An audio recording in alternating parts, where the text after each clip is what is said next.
Tyshawn Lee was a 9-year-old boy that was savagely gunned down in the Auburn Gresham neighborhood in the city of Chicago. To every story, there's a backstory to help you further understand why things happen. These are the stories of the wicked streets of Chicago.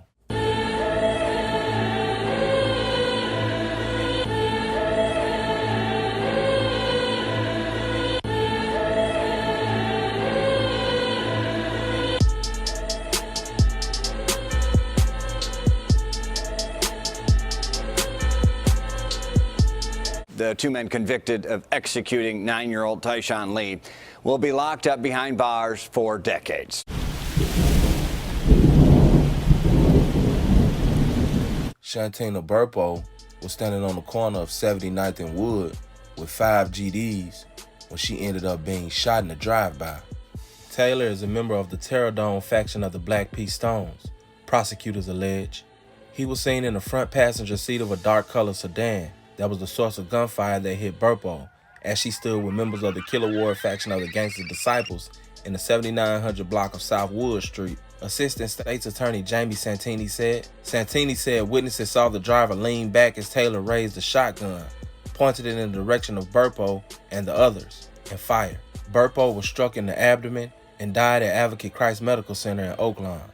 Taylor, who goes by the street name Gotti, fled in the sedan, but months later, a witness came forward and identified Taylor as the shooter, Santini said. As police continued their investigation, more people started coming forward and picking Taylor out in the photo array. Tyshawn was killed November 2nd. Taylor fled to Springfield and was recently arrested there. Shantina wasn't the intended target. She was a victim of circumstances. Be that as it may, this would heighten a bloody war. On August 5th, 2015, Adarius Hayes, a member of New Money, ended up being killed on 75th and Damon. Allegedly, this was also Bang Bang Gang. Hayes was in the 7500 block of South Damon Avenue about 6 a.m. Wednesday when he was shot in the chest. Hayes was pronounced dead on the scene at 6:55 a.m., according to the medical examiner's office. On October 13th, 2015, a well-known member from the Bang Bang Gang, Black P. Stones, would end up being killed, and his mother would end up being wounded. A parolee was fatally shot on the south side after leaving a meeting run by the Chicago police and other law enforcement officials that is intended to steer gang members out of jail, authorities said. Tracy Morgan, 25, and his mother were shot Tuesday night after she picked him up from the gang call-in at the Friendly Temple Church of God in Christ, located at 7745 South State Street in the Chatham neighborhood. Police think that another vehicle followed their car and that someone inside opened fire in the 8200 block of South Lafayette Avenue, about a mile from the church.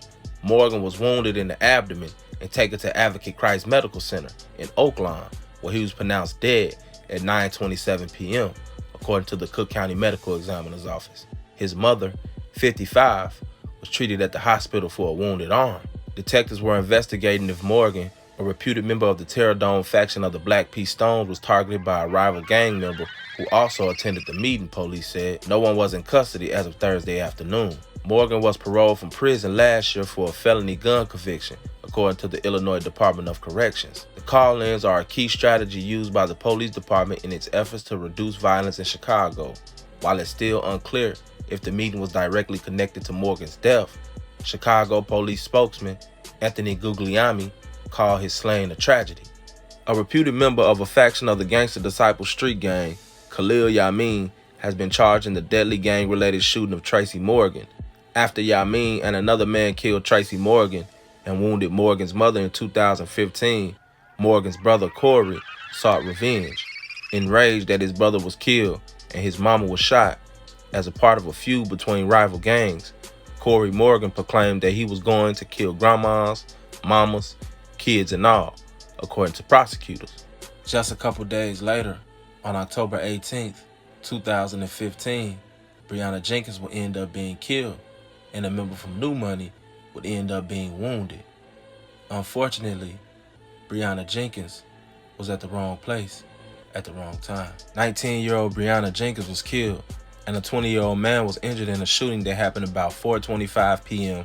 October 18th, 2015. The two were sitting in a vehicle when a gunman walked up and opened fire, killing her and hospitalizing him.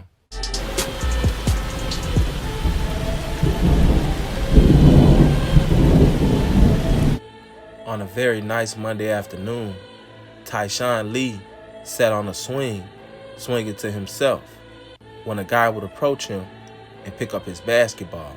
The guy would begin to dribble his basketball and talk to him to gain trust. Shortly after, the guy would lure Tyshawn to an alley and kill him. We believe that Tyshawn was targeted, lured to this spot, and murdered.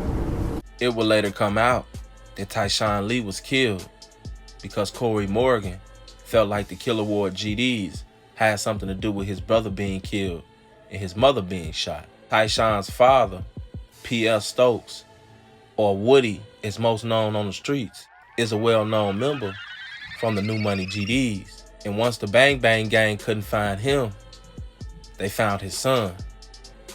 After they would find Tyshawn, they would do the unthinkable. I'm hurt. My son got killed, so it's like, I don't know things. I don't know unless somebody come tell me something. So I can't be corrupted with something I don't know. What happened to Tyshawn Lee took us to a new low. This wasn't a drive-by. This was not a spray of bullets. A baby was executed. A baby was assassinated right behind us in this alley. 9-year-old Tyshawn Lee was still in his school uniform when he told his grandmother that he loved her and raced across the street to a Chicago park with his basketball. 2 of 3 men accused of killing the 4th grader in a case that shocked the city were waiting for him, Prosecutor Margaret Hillman said during the opening statements in their trial on Tuesday. They were armed and ready to lure the boy to his death in what Hillman said was a revenge killing meant to settle a gang feud. Defendants D. Wright Dottie and Corey Morgan are being tried together but before separate jurors. Getaway driver Kevin Edwards pleaded guilty this month in exchange for a 25-year sentence.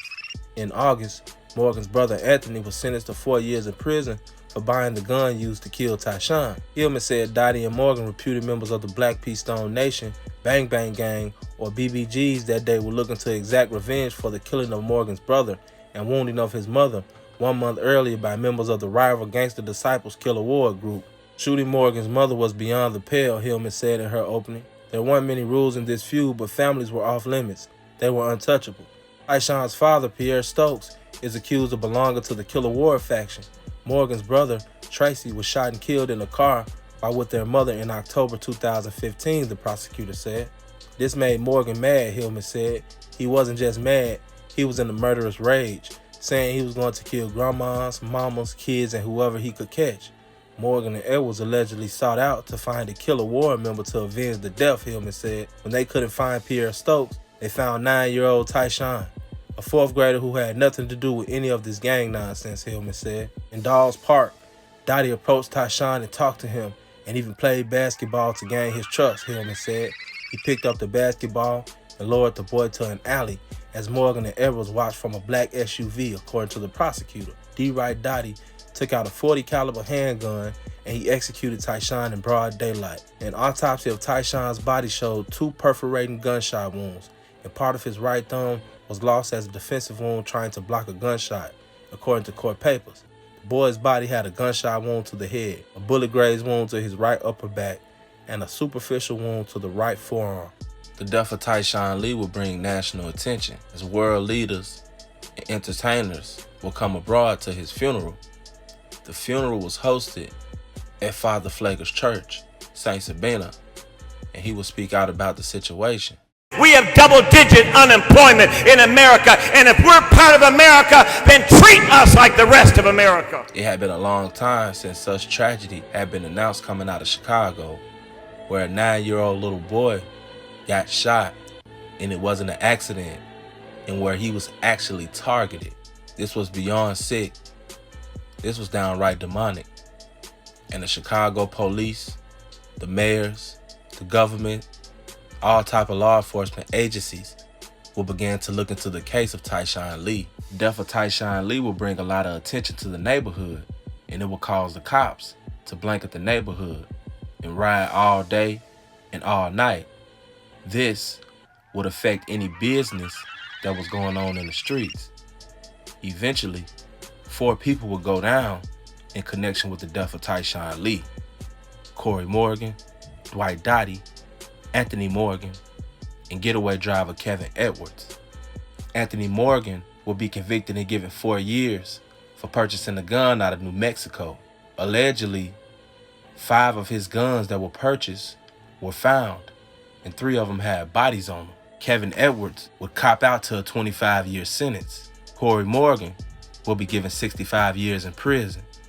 And Dwight Dottie, the trigger man, will be given 90 years. Within a couple of hours after charges had been publicly filed, Pierre Stokes will run into the girlfriend of Corey Morgan and her 2 nephews. Allegedly, he would open fire on them, hitting all 3 of them. They would suffer injuries from gunshot wounds, but nobody would die. As you know, the Cook County State's Attorney's Office has charged Pierre Stokes with 3 counts of aggravated battery with a firearm, 3 counts of an attempt murder, and 1 count of unlawful use of a weapon by a felon in connection with the March 8th shooting of 3 people on Chicago's South Side. And I think that what we can learn from the story of Tyshawn Lee is this: when you in the streets, you gang banging, and you decide to pull that trigger and catch your first body, keep it in the back of your mind. When you take this life, this can possibly get your son killed, your daughter killed, your mother killed, your sister killed, your brother killed, any one of your friends or loved ones. Because you never know what's on the next man's mind. You may do something to hurt somebody else. You may not be around to receive the wrath from what you did. And it may fall on someone that you may love. Also, you should further remember that once you pull that trigger, everybody that's around you and everybody that's in your gang are subject to the same rules, and their families are as well. It's not you did it, it's y'all did it. That's how it's looked at. So just know what y'all out here doing in these streets. And we have to have sense enough to leave the family members of others out of these situations. Rest in peace, Tyshawn Lee. Condolences to the family. This has been another episode of Wicked Streets of Chicago. It's your boy, SNTV.